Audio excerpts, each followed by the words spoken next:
National. The top U.S. commander in South Korea was notified of the plan to establish a no-fly zone over a cross-border region well before the two Koreas announced it during the Inter-Korean summit in September. According to a source familiar with the bilateral consultations, U.S. Forces Korea Commander Gen. Vincent Brooks met with South Korean General Kim Do-gyun in August to discuss South Korea's push for a comprehensive military agreement with North Korea. During a closed-door meeting held at USFK headquarters in Seoul, Kim, who deals with North Korean issues at the Ministry of National Defense, briefed Brooks on the plan to establish a no-fly zone and other measures intended to prevent hostile acts along the land and maritime border. Kim came to Gen. Brooks's office multiple times before the Pyongyang summit, a source told the Korea Herald, requesting anonymity due to the sensitivity of the issue. The chiefs of the two Koreas' militaries signed the military agreement Sept. 19 in Pyongyang. The meeting between Kim and Brooks was more like the U.S. commander listening to the South Korean military's position. After being briefed by Kim, Brooks expressed his own views and talked about its military implications. U.S. Forces Korea Commander Gen. Vincent Brooks. However, the meeting stopped short of eliciting immediate approval from Brooks, who doubles as commander of the United Nations Command, the source added.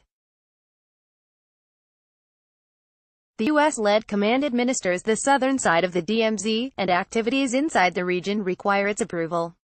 Conservative opposition parties have criticized the decision to establish a no-fly zone, as well as other steps taken to ease tensions with North Korea, saying the inter-Korean agreement was reached without sufficient coordination with the UN command. While the U.S. 7th Air Force had expressed frustration over the lack of information sharing, the source said, the USFK concluded after the Pyongyang summit that the no-fly zone posed no significant problem. There was a meeting between Brooks and USFK component commanders about the comprehensive inter-Korean military agreement 2 weeks ago, the source said. The 7th Air Force did not take issue with the agreement during the meeting. The agreement includes setting up a no-fly zone, as well as maritime and ground buffer zones around a heavily fortified demilitarized zone. The two Koreas also agreed to stop military drills near the military demarcation line that runs within the DMZ.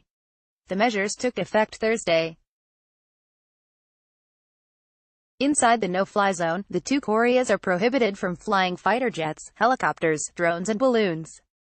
The zone extends 40 kilometers north and south of the military demarcation line in the east and 20 kilometers in the west for fixed-wing aircraft.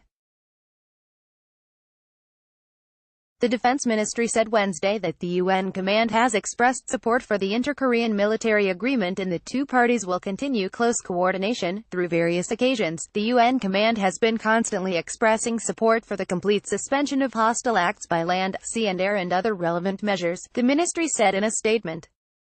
Jasonio at heraldcorp.com